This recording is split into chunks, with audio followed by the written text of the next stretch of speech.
Good evening, everybody, and welcome to TFC Season 2, Episode 51. And it is kind of a benchmark show because it is the last show of Season 2. Of course, we're going to have our Christmas special over the Christmas period, but also what makes it even a bigger show is we have a special guest tonight, GD Raikan. So it's good to have you on again, buddy. So it's a big show. But guys, how are you all tonight? Brian, how are you? Woo! Sorry, Rick headphone users. He's had too much sugar, that's for sure. No, man, I got my degree. I am so happy. Congratulations, Brian. Everyone. So an even bigger show again for that. George, how are you this evening? Pretty good. If my mic will keep on working. It sounds quite good now. Touch wood. All right. Robin? Doing well, thanks, mate. Good stuff. So GDR, welcome back to TFC, buddy. It's lovely to see you here. How are you doing this evening? Thanks. Yeah, I'm doing good. Yeah. Stuff. And of course, the wonderful TSM, the man, the myth, the legend. That's not what you said to me the other day. Hi, how you doing? All right. Well, your name fluctuates and changes by the week. But no, okay, so yeah, we've got a fair bit to talk about. I think we're kind of we're going to do like a year review, aren't we, guys? We've kind of Rue's made some slides, and Mark has worked on some slides, and I think we're kind of going to have like a look back at how 2017 has been. And I think we've got have we got a slide for each month, guys, or like a couple of slides per month to. Yes, so long and short is we've basically encapsulated on a single slide almost everything for that month, and if it's a busy month, we've gone on to 2 slides. Yeah, so we've got like our year review, and then I think GDR is gonna discuss some stuff as well, and may even have a small bit of info of something next year. I'm not sure, but we'll see. We'll see how it goes. And Mark, do you want to take over from here, bud, and run away with the slides? Okay, so good evening, everybody.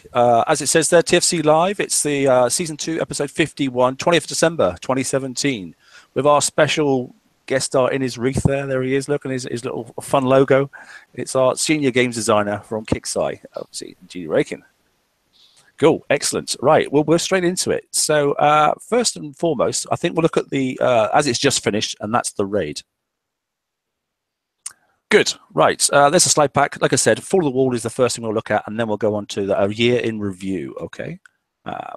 So that was the event we've just completed. Textile raid. Can we say huge? Massive? Yep, we can. It was a monster, wasn't it? I know somebody did make a quick quip to say, oh my God, if you want to get everything, it's 600 million. You don't have to get everything. The option is it was there if you wanted to get it. And I know many a mid-level player who has caught up a heck of a lot of tech. So props to Kixeye for that one. For me personally, I think it was a phenomenal amount of equipment there on tap. Some of it quite well priced. The newest stuff I know is expensive, but some of it was really, really well priced. So for the low to mid level, to get a Conqueror fleet, a proper Conqueror fleet for like 3 million, and to go out, if you're 55 level, that's a good goal as far as I'm concerned. But yeah, let's have a look at some of the Q&As that we've got from it. Robin, do you want to pick up on these? Yep, just a shortened review this time because we've got other stuff to go through. But I thought that the targets were balanced. Of course, this was the 3rd iteration of the raid cycle, so people have had time to go ahead and build their fleets and tweak their fleets. One fleet if you wished. You were not required to have both fleets for top level targets or even the lower level targets. If you wanted to go the Fang route, you could. If you wanted to go the Hunter route because you don't like subs and you can't drive as well as Liam does, then you could go ahead and use the Hunter fleet. There were multiple target types. You were not locked into only one path. There were many different ways to do these, as we saw by a lot of the videos that folks posted. You could utilize crews and stack the targets in groups. So if your hunters were taking damage, you could go ahead and run a big crew with your hunters and then finish up with that one on your fangs. And then they repeated both prior campaign raid targets. We had the first iteration repeated with the last raid, and then this time they put both of them in. Of course, you were only able to go ahead and do 3 of each of those, but they were both in there. You could still get some generous point values, so they weren't totally nixed down. Of course, there was no bonus. You could still go ahead and pull the gluts from the 85. I was happy to see that that wall change hadn't been in there, so people were able to go ahead and use maybe lower fleets to pull some of those fleets out. And then Kix did a reduction in the damage on the level 89 blitz towards the end of the raid, so that helped a lot of folks out as well. Okay, bugs and spawn rates, no issues on any of the higher spawn rates on the higher targets. Of course, a lot of the elites were, of course, through the campaign tower. There were reports of lacks of 45 targets, and I think some of that actually is probably because people were splitting their fleets up. They were being smart. They were splitting their fleets up and they were sending individual hulls out on auto to go ahead and hit the 45s to get their points. And there were some people that did a lot of work and did this. I had one guy in my alliance that ended up getting the Fang just by grinding out 45. So I'm not sure if that's something that could maybe be increased a little bit for the next raid. The other thing was, didn't know any targets exploding when prepped. I did a bunch of prep over the last couple of days, helping some folks out with the ones that they couldn't do within the series, and I did not have a single target explode. And then the one big bug that we had was the Fangtooth target had some issues with the cloud in the beginning of the event. If you hit the new Fangtooth void and you left and came back in, the cloud that you kind of landed in was doing damage. And so that was passed up the chain and was corrected very quickly, actually. Okay, so moving on to the prize. As Mark said, a huge list of prize. It was covering all aspects of the game. There was both offensive, defense. There were plenty of PvE, PvP stuff that was out there. There was a lot of reasonably priced older tech that was available. You know, there were, I mean, HVR. I mean, there was a lot of turrets that were out there, a lot of turret specials that were out there. Props to Kix. It was an excellent list. It was really well put together, a lot of stuff that was grouped together. You could get everything that you needed to build this turret type thing. So very well done on the prize list. And it allowed for players to catch up. As Mark said, there were plenty of mid-level players out there that were grinding out and catching up with a lot of stuff. So good job on that. And then towards the end of the raid, they added back in the Phantom Glut, the Sinful Scatter, and the Scatter system, which I know made a lot of players very happy.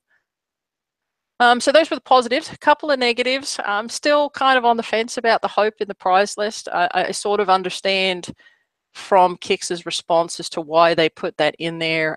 Very frustrating, though, if you spent the time to go ahead and get the hope, and then, you know, it's supposed to be two raids before it next goes through into the next one. So kind of still annoyed about that. And then the charges for the resources. We had charges for titanium base parts and uranium. Loved the fact that if necessary, I could purchase titanium and base parts through the raid. Would have preferred to have seen that in some type of target. Certainly not very happy with the uranium. I mean, we've already had the target that's out there. We've the Man of Wars have been out there. People have been using that, planning on that, and because it was announced so late, in fact, I think the Man of Wars was in the original release notes, and then it was pulled kind of right after it was posted. There was no time for players to plan for it. I mean, everybody, of course, filled up, but I could have spent time saving my daily chests, you know, for example, to go ahead and stock up for that. So if this trend continues, then I would highly advise people that for the couple weeks before the raid, that you go ahead and save those daily chests. And I think that was all we had. If anybody had any comments? Yeah, that's it. That's the slides for the fall of the wall, basically. So yeah, we'll just open to the panel. A quick couple of minutes, if you want to. Brian, how is your experience for this? You know, probably the biggest tech store raid we've had this year. Most of it was done on auto with my completed hunter fleet because it was also finals week and I did not have time for this nonsense. I was getting between an hour and actually 2.5 hours towards the end of damage on auto with the same build. So that was a little disconcerting that the variance was so high when the route was literally the same on auto. I did a Fangtooth target, the first one from the first month, and I took 3 hours of damage, where before I was taking 7 to 10.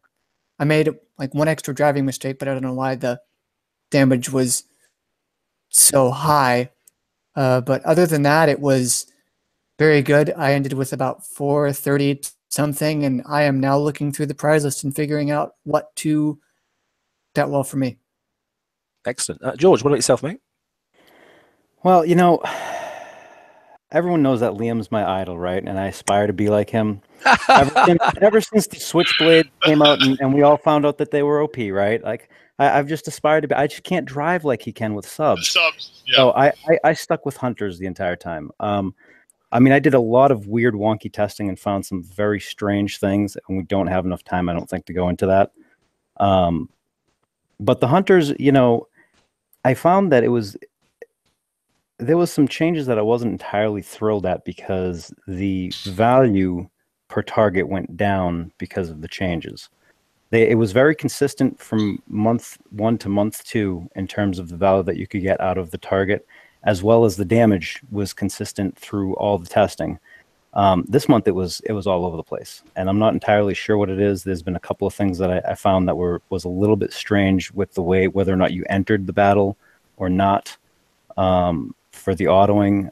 So hopefully that's touched upon before the next raid cycle. But yeah, I autoed it. I didn't have enough time. I wasn't on I couldn't be at the computer. I played on Puffin a whole bunch. I threw a crew on, started the battle, and sent it in, threw a coin on it, sent it back out, kept on going. I'm just interested, compared to this time last year, the previous one, when we were doing the hell race and that sort of stuff. I think this was a better autoing experience. I think the whole way it was set up was much improved. I think the auto holes actually autoed fine, straight out the box. I think it was smoother. The targets were smoother. And I didn't notice, unless I was sitting there like for 2 hours and then I had to refresh after 2 hours, which is pretty understandable, to be honest. I didn't see anywhere near as much lag as what I have done in previous raids. So I thought this one ran, personally, quite smooth. They're dialing in onto the autoing ability. I like the fact that it's actually a viable thing now, and it actually works, right? The early investment. Yeah, the early investment in getting the right fleet ready for the raid, so that you've invested early, you've paid your money, and it's not perfect, because obviously it's not free. It's still going to cost you a little bit, which is fair, but it's reasonable. That's the thing. They did it with the Skyfire. Thank you, a certain dev. And then they did it again with the Hunter. I don't know who designed the Hunter, but they did pretty good. And that's I think part of that is why I was a little bit disappointed with this last target. The only caveat to that is that it's target specific. Like if you took the Hunters into an A set, you were boned. It sucked. And I don't know that they can actually do targets that you can do with both fleets. I think that in order to get the auto to work properly, they have to tune it in the target, which is fine so long as that target makes it onto the map when we have to do the map targets. That's the only worry that I would have. Yeah, that's a fair point. So it's across the range of targets, yeah. So you were funneled into a key, yeah. And I can understand why, because there was obviously a 5 million for one type and a 5 million for the other, and the 2 million bonus sort of stuff. So I can understand why you shouldn't be able to go into and there was some real good intuitive sort of like driving and sort of pretty imaginative stuff that people were doing. I love it. I was loving some of the videos. They were great. But in general terms, yeah, I think the way the targets were designed, and actually Hefe's in the chat there as well. My only concern is now, where does that take us in the future with TLCs, and then if we're also going to collect? I know we're going to go off and we're going to go and get us a different method for collecting our sort of like resources, but also there's going to be still some targets on the high seas to go and top up if you wish to. I'm wondering which ones and which fleet we're going to be using, or we're going to have to use both fleets. I'm intrigued because some people have only got subs and some people have only got hunters now. So that'll be a bit of a conundrum for Kixeye to sort out, I think. Yeah, be interesting. We'll see. Sorry, Robin, I'll leave it with you because it was your slides. So your sort of overview it if you wouldn't mind, and give us your thoughts and then overview the whole piece. Yeah, no, I did okay. Did really good. Very very low cost. I did do a quick refit through an error on my own, but I enjoyed them. I think the biggest ugly for me is just the time on prepping. You know, there are people that could do like the 80. You mentioned the 80s. The 83 target was a bear for hunters, and so there were folks that they were stacking their 81s and 85s, and then I was coming in to help them with the 83s, and just the time sink that was involved with that was really annoying. But overall, a lot of people got a lot of good things. There were lots of questions about what do I get, how do I do this, and how do I do that? So, yeah, I'd say it was a positive raid. There was a lot of really good stuff. I sincerely hope that Kix continues this trend of getting as much stuff as possible in there available for the people to go ahead and get. Cool, sweet. Okay. Shall we move on, shall we? Yeah. Unfortunately, obviously, Liam could have reviewed, but I know he was, it's offline stuff, but basically something really big came up at work, and he didn't even get to raid this time. No, I was absolutely kicking myself. I had about 2 hours spare on Monday, and it was just, I wanted to, like, you know. I know. We'll have to plan something for January, mate, because you had to sit this one out now, and I'm not quite sure what we're going to do. I'm going to have to make sure he gets puffing on his phones, and you know, he'll have to start building the auto fleets and just... I saw the national news, what was happening at your end, mate, and I know you were in the thick of it, so there was an awful lot going on around the lake, wasn't there? I was kicking myself. But, you know, I will catch up next year. I'm behind a little bit at the moment, but, you know, I've done it before. I'm sure I can catch up in about a week and 6,000 coins. Sounds about normal. Yeah. But before we jump across, though, GDR, is there anything to feedback off of some of the stuff the guys brought up there about the auto and stuff like that? No, I generally understand pretty much what you all said. You know, I couldn't necessarily agree or disagree with any particular comment that you guys made. You know, I'm glad that we were able to give you guys so much tech. I think from our side, that was a big deal, especially towards the year end. Agility 4. Oh, sorry. What was that? Huh? So I'm glad we were able to do that, and you know, we added the Sin Scatter gun and all that back in towards the end, which I also thought was a good idea. Yeah. So in general, I completely understand the points, and I think from our perspective, we're definitely trying to. I think especially this cycle we've buttoned down on. It's a little better, right? And I think we still have a lot of room to grow in that particular area. But I think, as you guys sort of noted, we're starting to hit better on our auto holes and the targets that go with that, and just the general cumulative experience that you guys are having. So I'm glad to hear that we're hitting that mark. And I think there's definitely room for improvement, which you guys also pointed out. So we've been discussing about as we move forward. So. Yeah, I think the only takeaway from the prize list that was sort of really sort of after is now I know we moved on to another countermeasure, but people like collecting their blueprints, and the only one that some people are missing still is the trident. Believe it or not, it's just to fill a bag of, you know. There's nothing worse than clicking on something you've got a red space, and it's just a nice to have. I know we've moved on to a better one, and the only thing I think also, which George was trying to point out there, was a bit of agility 4 would have been nice. That was the only other thing. Although I don't think really we're going to need it too much in the next raid format, but it is nice to have agility 4 for PvPing as well. It's a good. Most of the players I'm talking to, I mean, they're seriously missing out on wanting switchblades. So it's quite a big. With the trident, man, I actually kind of want to see that in tier 1 or 2 of the FM, because the people that are struggling with the FM, they're not going to get the new sprint, right? And there's no way to get the trident, so they kind of hampered in going forward in the FM. I mean, I really would like to see that in the FM. Just drop it in a bottom level to prize or something like that, just to keep people. Tier 1. Yeah. Tier 1. Same as the D30R as well. It's a little cannon that doesn't mean anything anymore, but it's just a nice little thing to have. People just like collecting stuff, you know. Oh, I still use the D30R. Yeah. Anyway, I'll pass it along to the team, and we'll see what we can do or not do. So, but I'll take the feedback. So sorry, mate, I didn't want to put this. Right. I think what we'll do then is we'll charge forward now, and we'll have a look at the 2017. Sorry, in a little bit more detail, month by month, really.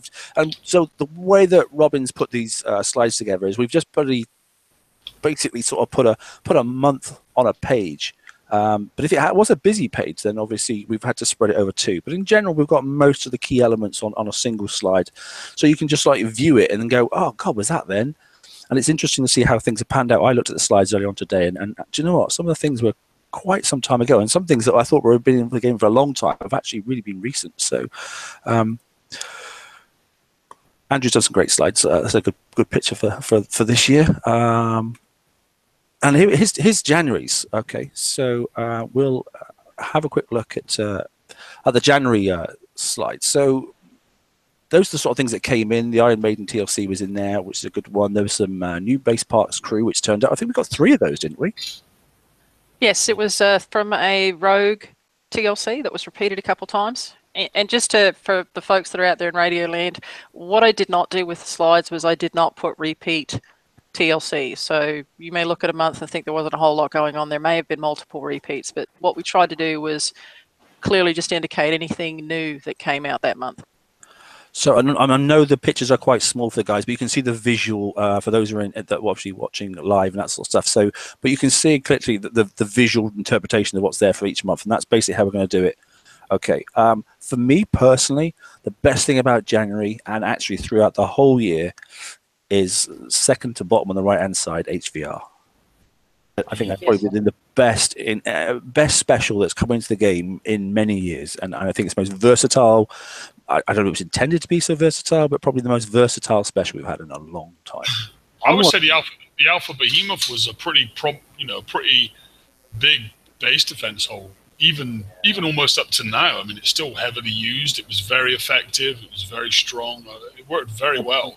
The HVR is used across everything. I mean, I even had it on my raid fleet on the Hunters this last raid. And on my Fangs. Change. Yeah, on my Fang Tooths, it's been on there. I've got so many ships. I mean, there you go. In that 1 month, I mean, it can go on that defender hull, but it can also go on the raid hull. And we've put it across so many ships. I think that has been an absolute win that one this year. I really do. You know what I'd like to see? Orders. And GDR, I don't know if you can bring this to the team, but I would like to see a special like high velocity rounds, but one that's just for projectile speed, because that's what we use it for all the time. But it's maybe we can get one out that's a little bit less weight or something, make it a little bit more versatile, because I know that you guys, I know you can't admit it, but I know that damn thing's attuned for that, because I found that in the Hunter target. That's one of the things that I found was the addition of the HVR brought down a time to kill in that target so much. The cumulative damage was great because you could hit the targets faster. Or have one going for each thing, one for ballistic, one for whatever. I just want to see more of this because I like this. I like this aspect. I like this mechanic in the game. So that I would like to see more of that if you guys can do that.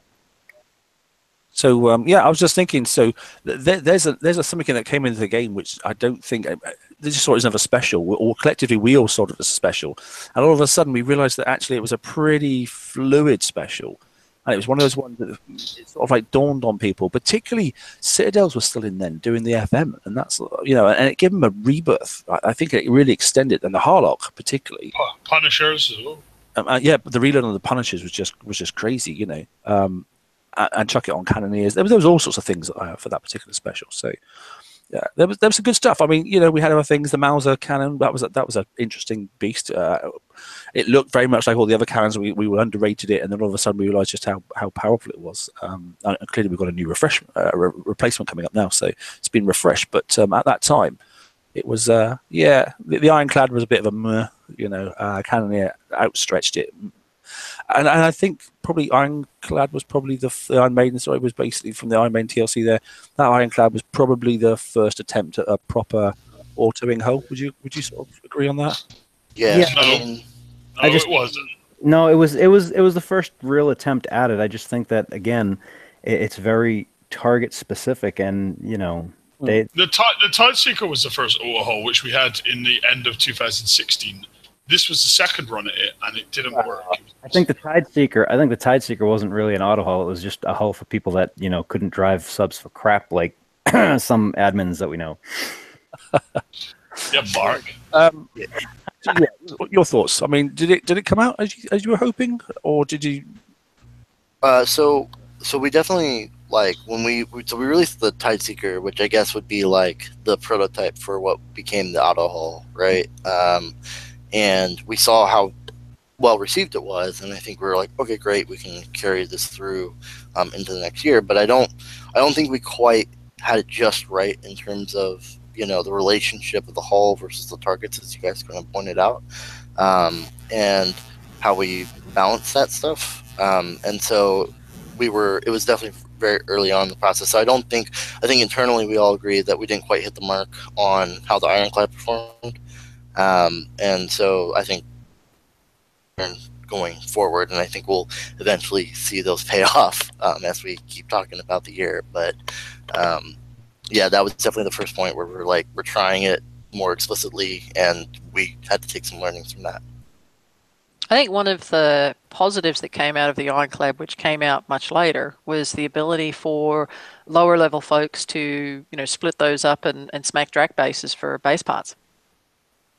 Yes, very much so.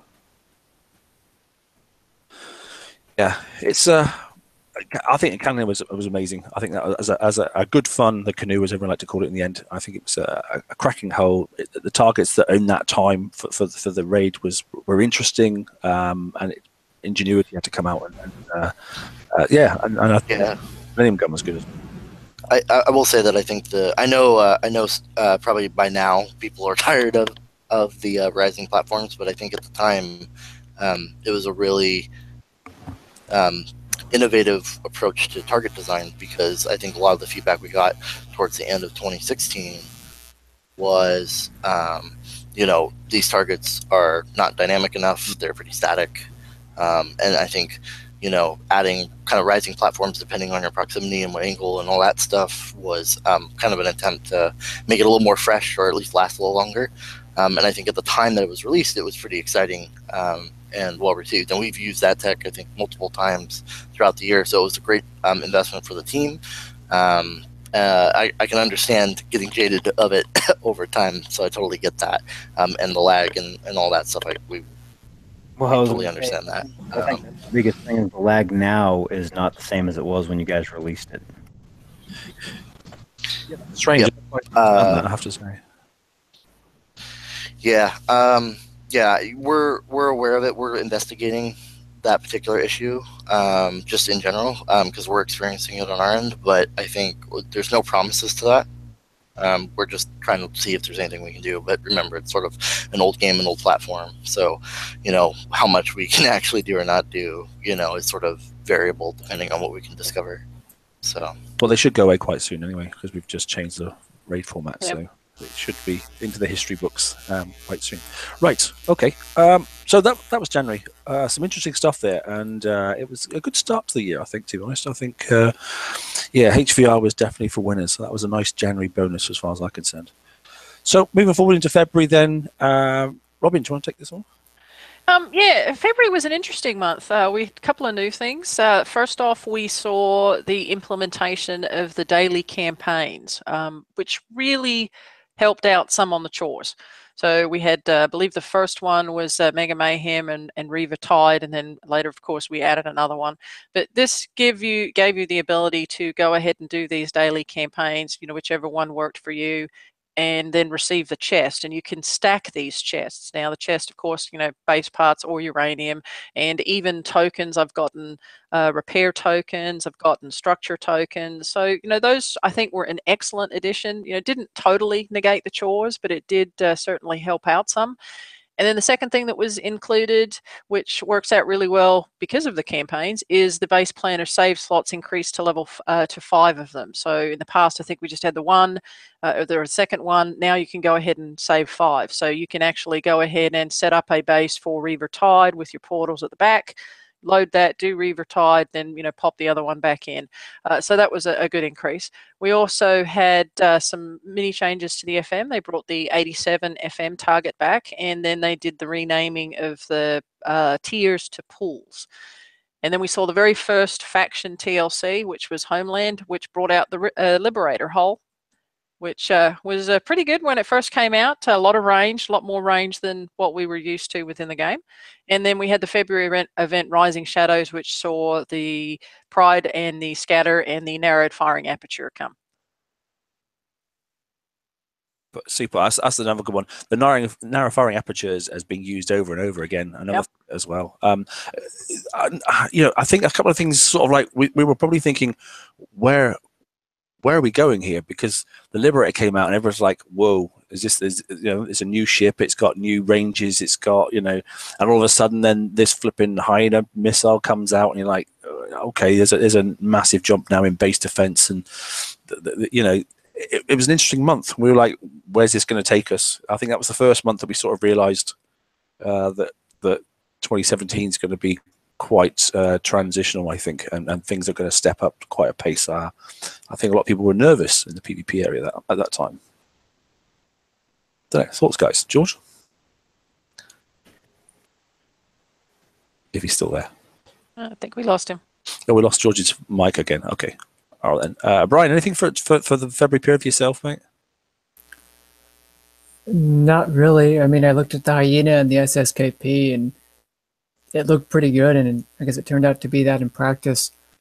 I liked the idea of the Pride. Because it was the first Tier 6 Conqueror release, they had to make it viable on its own because of the way that they would escalate things to get the tiers previous. And I think the stacking mechanism of that that would cover its own weaknesses was a good way to do that, but it still kept a weakness or two, and the Hyena exploited one of those weaknesses. So I think that was a pretty good addition as a whole. Good month. Yeah, it was a conundrum, wasn't it? I must admit. The Liberator still. I've seen Liberators even to this month using people's bases. It was that deflection, the built-in deflection thing. That I know the blueprints just got it. They got a bit messy come the end of the sort of the session sort of stuff. But actually, the Liberator was the first one where we went, my God, the explosive deflection on that thing is just crazy. And even now with buses and sloths, it can still sit there and just sit there for the whole 5 minutes and almost get pounded to pieces. So I don't know who brought that one into the game, but it was good. But I think the standalone concept of the Pride was probably the winner overall, I think, for February, unless other people. Raikan, what are your thoughts? I don't know. Did you have anything in that? Who came up with that concept, that standalone? Especially when we got the flagship. It was phenomenal. Yeah, so I mean the designers and I talk about cool new ideas for PvP halls and cool new mechanics, and I think the thing that we were sort of trying for 2017 was just coming up with like a cool new mechanic for each of the 7 deadly sin halls was sort of our goal. Pride was sort of the one that stood out to us the most because we're like, hey, we can make it a great haul out of the box, and it can be a tank in the future, and having kind of an aura that force you to separate, because I think at the time too, like a lot of it was like you would clump a couple things and go forward, and so this sort of taught you like, hey, no, don't do that, like space it out, use that as a tank up front, and sort of trained people to start thinking that way. And I think you see that in base hits now where they're kind of like more 1x1 or backline frontline, and so that's kind of a cool evolution to sort of watch as a result of the Pride and that mechanic being introduced. And then definitely the Liberator, we needed a prep haul, right? And there wasn't a good one at the time. And so introducing the Liberator as part of that faction TLC was a good way to do that. So I'm outcome of these two particular ships in terms of how they influence things and how people kind of grew as PvPers over the course of the year. So. Yeah, I must admit, I found those two holes particularly, and I really enjoyed my Prides. I must admit, I had some great fun with them, and understand that mechanic of actually sort of like running them in one at a time and making sure they stay spaced. I know there was a few. I remember the auras weren't quite working. There was some technical issues to start with, and then they worked too well. So once you sort of like got your aura, it stayed, no matter whether you grouped or not for a period of time. But it got ironed out, and in general, it was a pretty darn good ship to play with for a few months there. Really enjoyed it. But, okay, anyway, so that's February. It's a short month and a single slide. So March, here we go. Renton, hello, mate. Sorry, didn't see you there, buddy. Just joined. How's everyone? Yeah, good, mate. I don't want to put you in the deep end, mate, but we're sort of reviewing the year, and we're up to March, really. So we're sort of first of the third month in now. So first quarter is just coming up, and we were looking at the introduction of things like the generalist hulls. We were talking about those, weren't we? So that was obviously when the interesting stuff like charge armor. Yeah, that sort of popped its little head.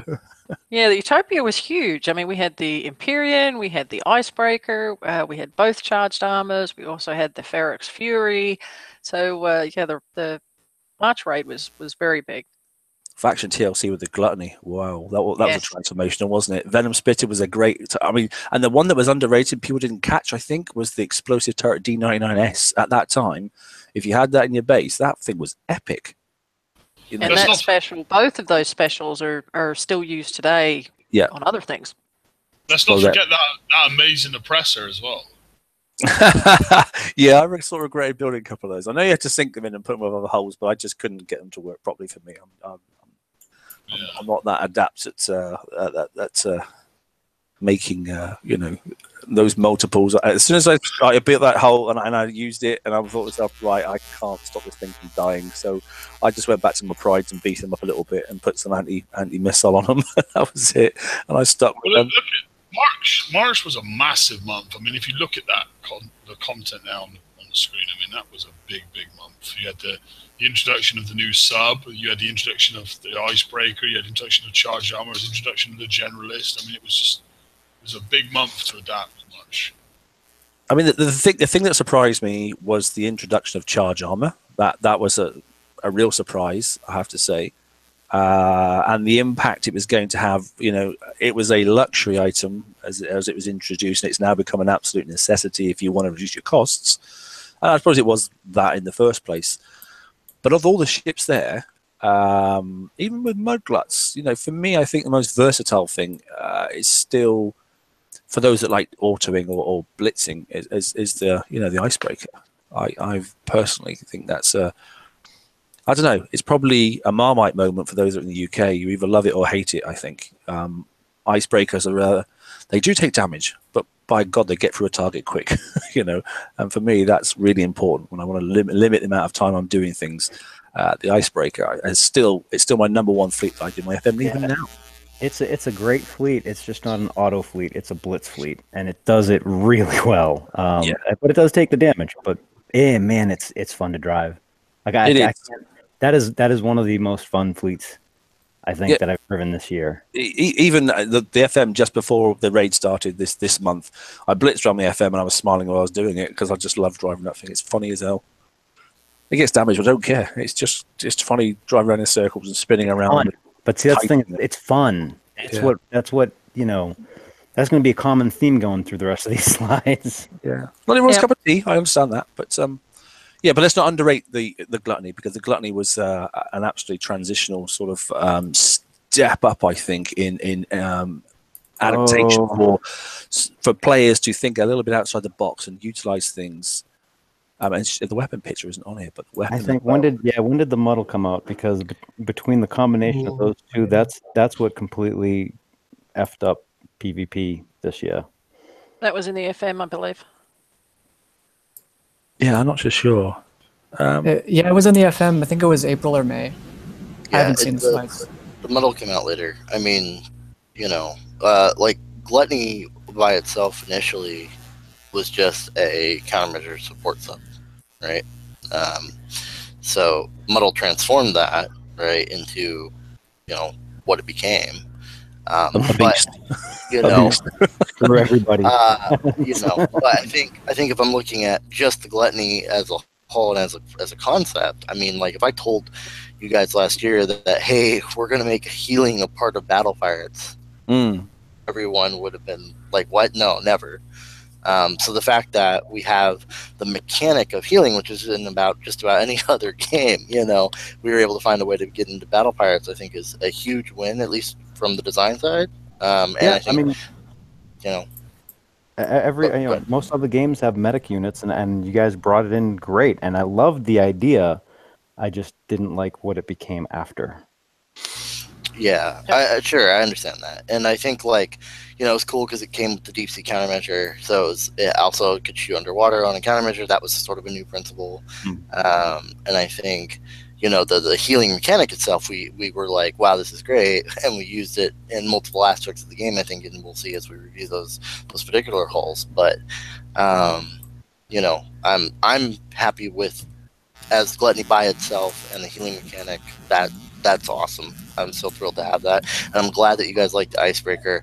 I know it was rocky with those, to say the least, but I think if you guys are enjoying it and enjoy driving it, great.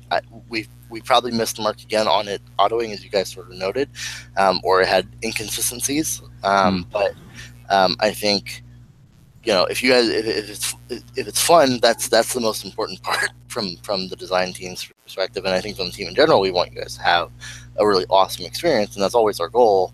And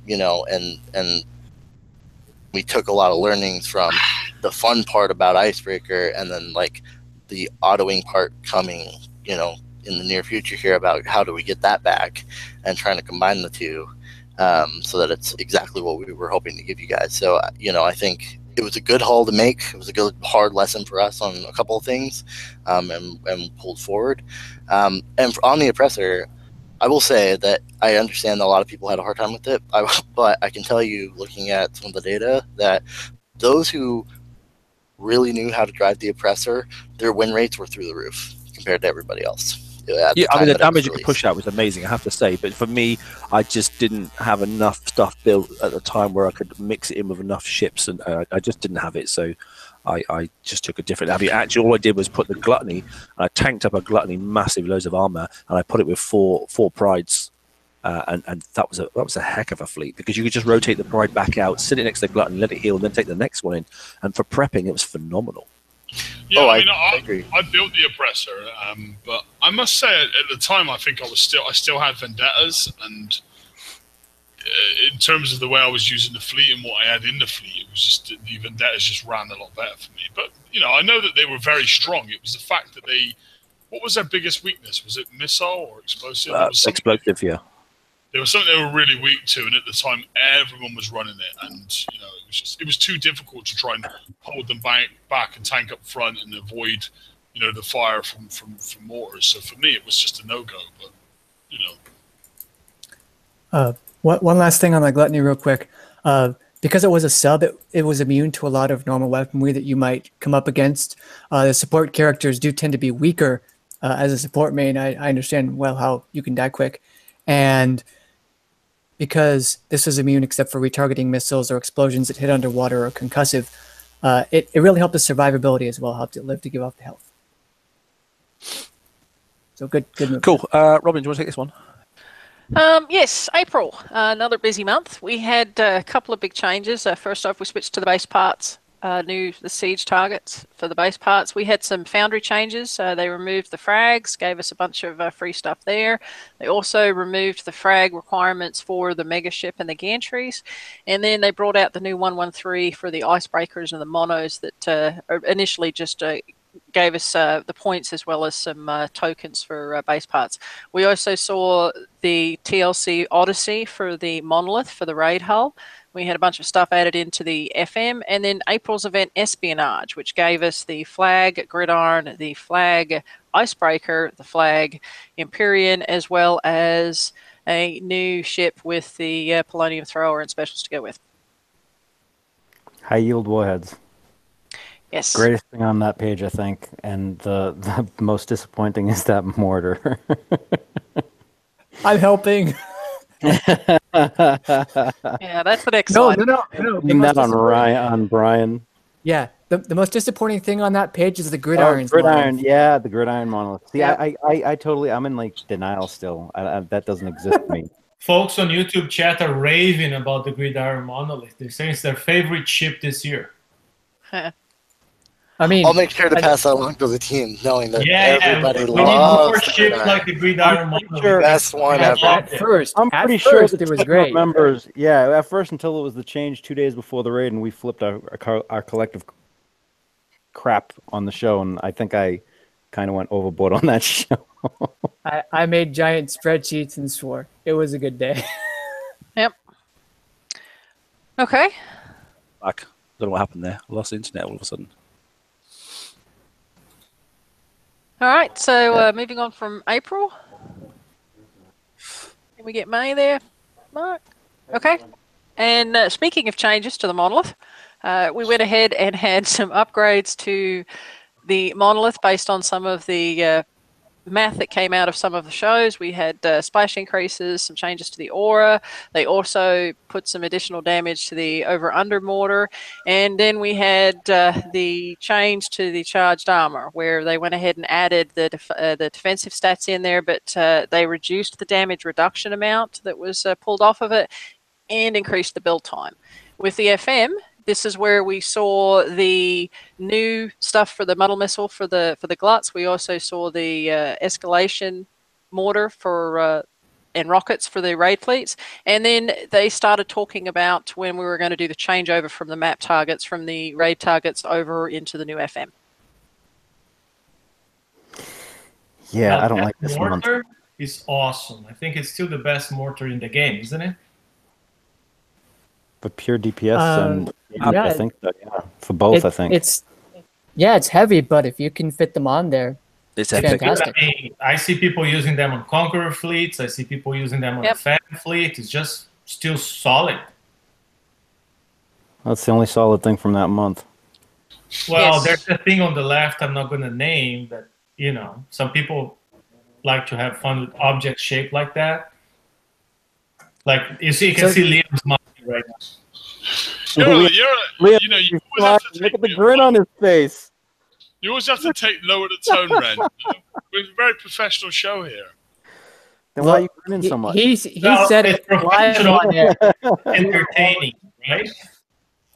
Sorry? Professional and entertaining. Entertaining, yes. Yep. We Okay. are the best entertainment. Let's jump one more month and let's get halfway through the year, shall we? Oh, you missed a slide. Can you go back one? You there, Mark? There. Did we lose him again? I'm telling you, There we Google go. is Okay, bad. back one. All right, there you go. Second half of May. Again, May was one of the busier months. We saw Plunder come through. We also saw the first call to arms. This was the monolith one that came out that allowed folks to play catch up for their raid stuff. And then we went ahead and had the May event arms race, which gave us the sloth, which kind of overwrote some of the oppressor stuff, as well as the Ragnarok mortar. Okay. Enervated explosives. Enervated explosives. So good. Yep. Mm-mm-mm.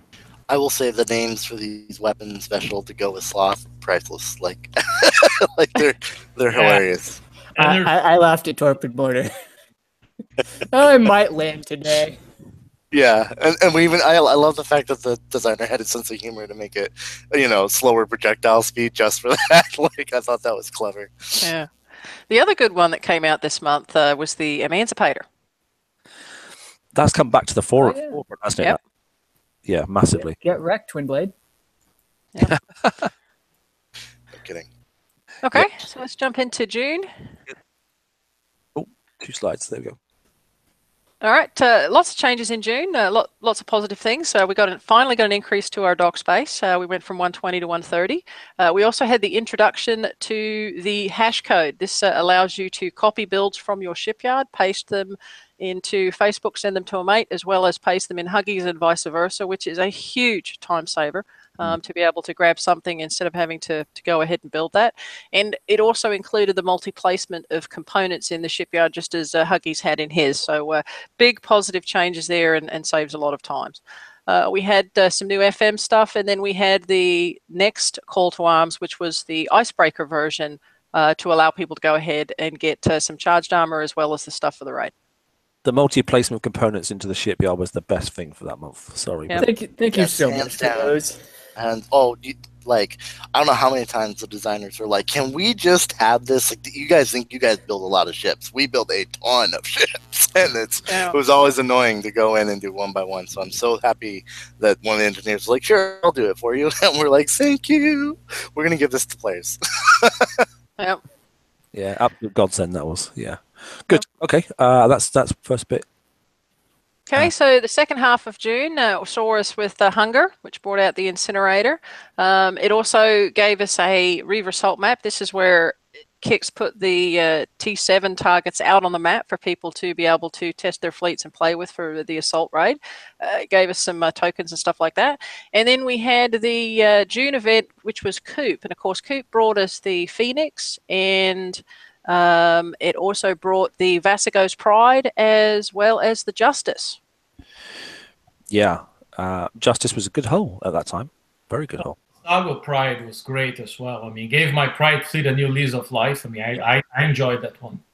The Vasago's Pride had me going through Bounty 2 and part of 3 with the Prides. That was I know the Phoenix came out then, but I built the Vasago's Pride first. Just because it gave my exactly that. My PvP fleet was reborn again. And that was when Greta became the Imperator of the Draconian Empire, was it? Must be like that. But yes, yeah. Yeah, I think I'm pretty sure. When the cardboard cutouts stabbed each other or something? Yeah, I think so. Yeah.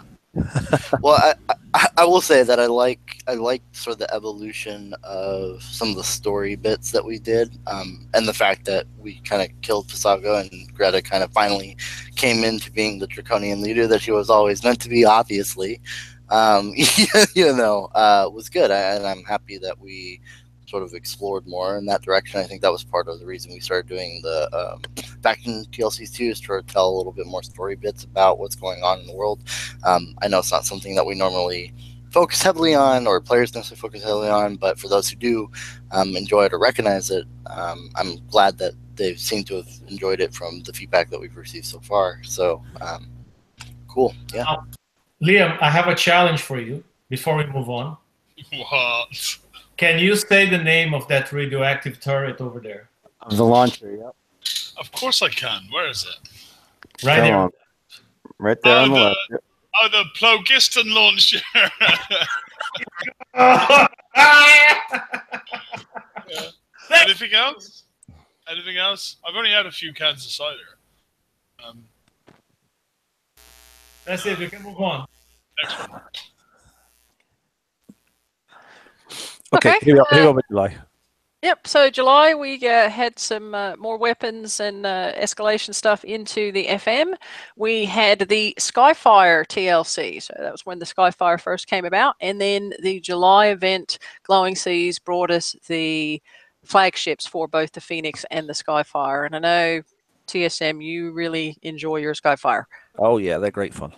Yeah, that was probably, of the year, one of the best built PvE ships about, I think, to be honest. I think it's been brilliant, and I use it a lot. I mean, I go out auto 85s and get my, my. It actually did its job. It's a good. It actually did its job. Yeah, unlike the other weapon that's there, second to the on the left hand, second from the bottom, which is obviously one for the generalist. I don't think anybody ever actually built those. I don't think that was that transition to try and make the Zelos a flexible hull to go and raid with. I'm not sure if anybody went down that avenue. I never noticed any ships out there. I didn't, but I do like the special that was released. Special was good. It's a shame because, yeah, it looks so cool. The special? Oh, I meant the Heavy Lance. Sorry. The Heavy Lance. Yeah, it looked really good. It's a shame it couldn't really find traction and success. It's Delta V Mortar Focus, I think, is that what you're talking about? Because that's fantastic. Skyfires. Yeah,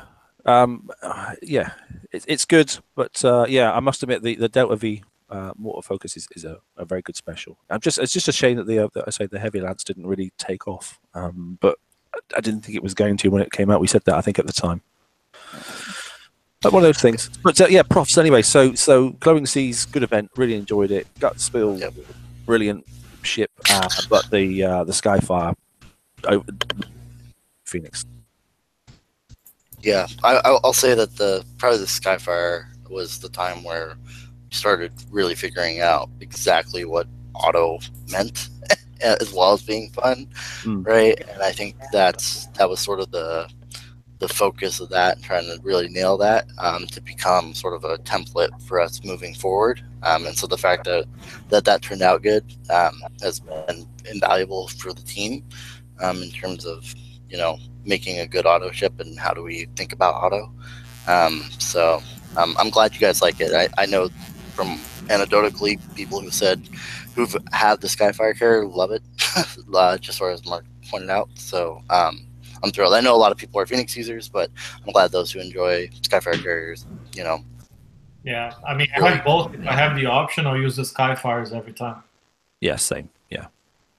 Cool. Okay, so that July, interesting. And yeah, we moved on to the Zealous Com as well during that period of time, but I didn't see many of them out on the wall, like I said. But yeah, it's good. Oops, there we go. First one for August then. August was a bit of a monster. Robin, you want to? Yeah, a lot going on in August. We had some changes to the FM. This was when Kix went in and pulled a lot of stuff out of the FM, which shaved off, I think it was like 5 months of time in order to get to the tokens, so that was really good. We had escalation weapons for the Skyfire and for the Phoenix, and then we had a bunch of stuff that was added into the retro lab. A lot of the new specials that were added in there, and some of the old stuff. So that gave people the ability to go ahead and increase on those. Okay. Yeah, and the Manus is in there, wasn't it, as well? And that's Yep. that's 1.5, isn't it? So that's part one. And then we go part two. Part two in August saw the first ever channel defense be released. This was the Portal and the Great Rampart. Kix also allowed the ability for us to go ahead and craft tokens. If you had your Mega Belt, you could go ahead and do a VXP token for Conqueror, as well as for the Justice. And that was a big thing. I don't know of anybody that doesn't have a Mega that doesn't do that. To be able to get a hull in a raid, pull it out, and use tokens and instantly have that thing sculled is just awesome. No, I mean, I think about the time that clearly, I mean, for me, yeah, it was great. So this is about the time that OP10 must have come through, surely. That's next month. It's the next, is it? Yeah, was September. Can a question be answered on the ability of crafting Conqueror tokens for those without mega holes? Oh, yeah. Yeah, build mega hole. Build a mega hole. Yeah. Yeah, they have. I mean, I finished my troll gantry, so I'm all set. Hey, GDA, if you want to say something, just get off mute. GDR, yeah, it's okay. GDR, yeah.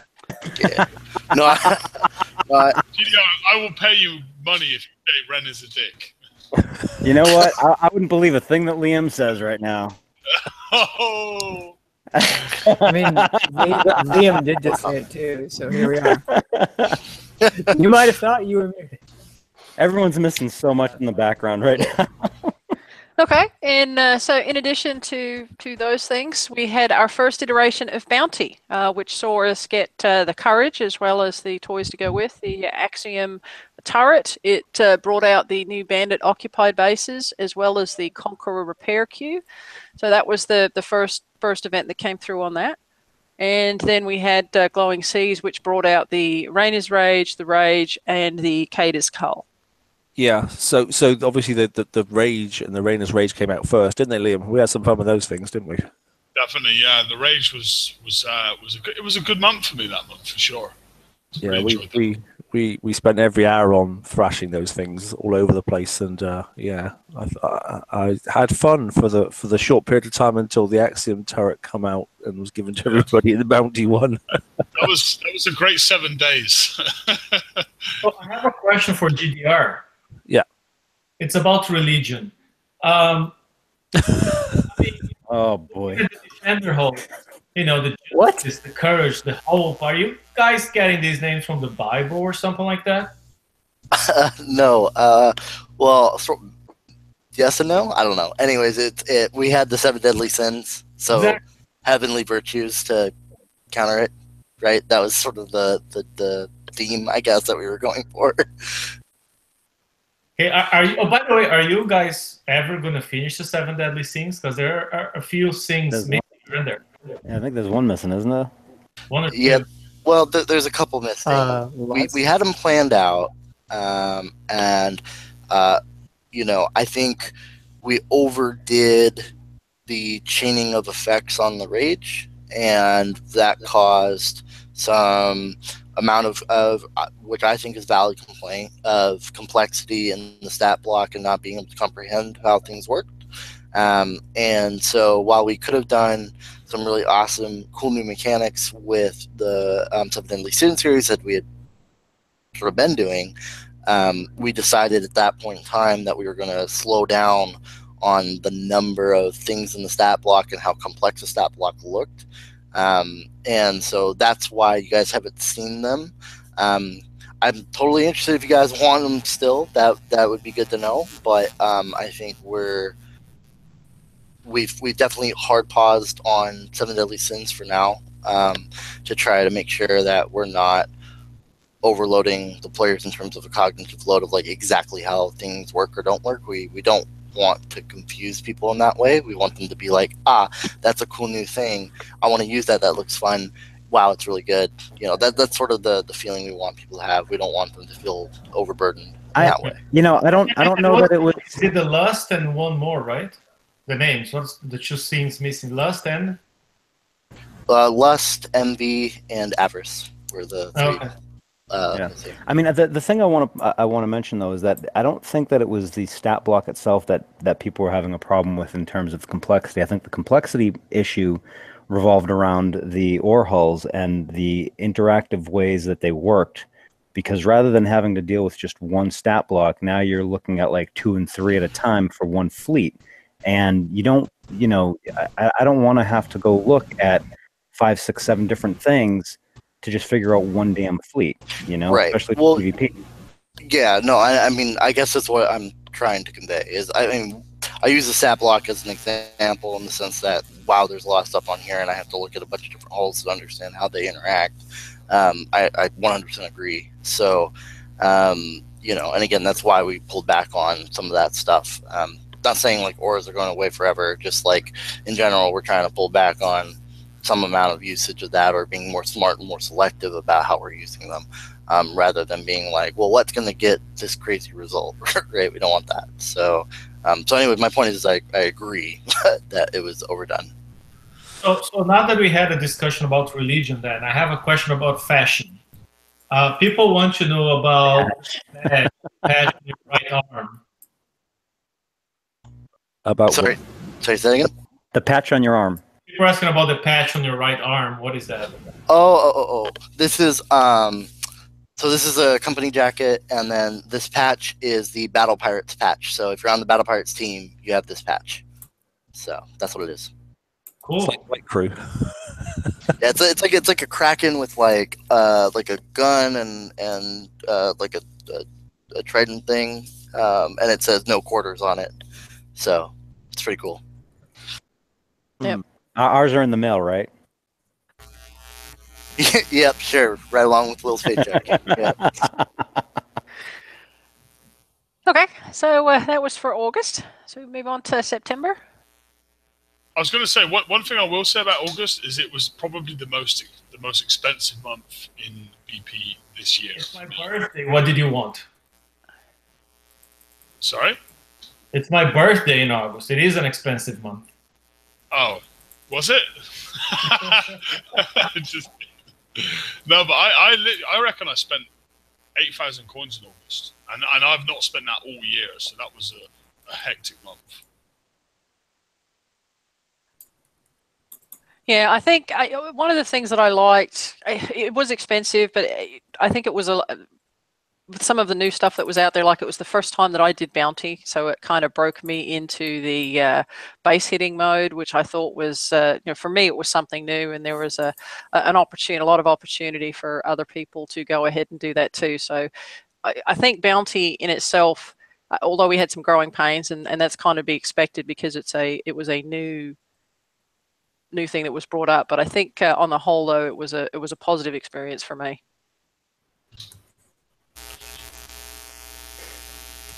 And we are just waiting for Mark to go ahead and hop back on. With bounty, yeah, we lost him.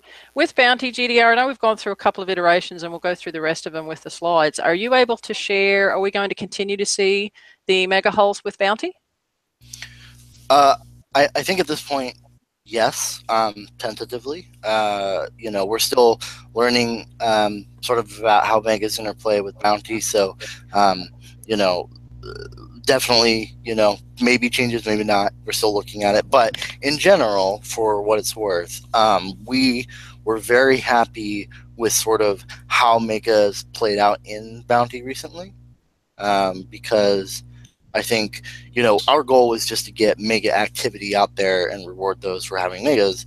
And, I think we were very successful in that. I mean, I know that people posted pictures of like all the epic battles that they were having and how much fun they were having with them. And I think that was fundamentally the goal, right? And we achieved that goal. So we're thrilled with that result. So it's just a matter of, what improvements can we make or any additional things that we need to look at. And I know people have provided a lot of feedback on that, and we're still sort of ciphering what kind of changes we do or don't need to make. But I mean, in general, at least for the last bounty, we're pretty thrilled with the outcome of megas being involved with bounty. Okay. All right, so it looks like we've lost Mark here. Yeah, give us 2 secs. I'm just going to get up the slides. My comps.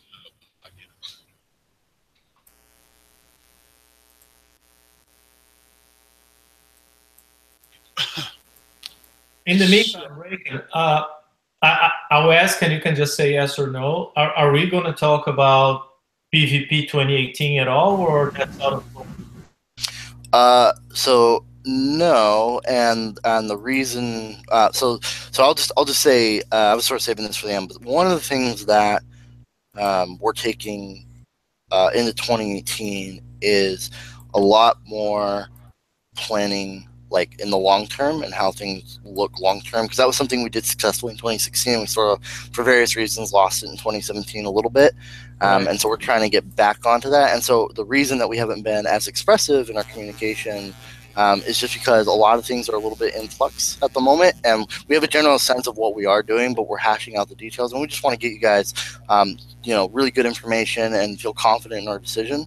And so while we do have really robust plans for both PvE and PvP for 2018, we're not quite yet ready to share absolutely everything that we're going to be doing for that reason. That's sort of why I can't talk about it right now, just because I don't want to give you guys like false hope or false information or bad information or things that'll cause panic when there's no need to. It's good to hear you guys are taking a 2016-like approach, or you're kind of planning the whole year and having a vision. I mean, because that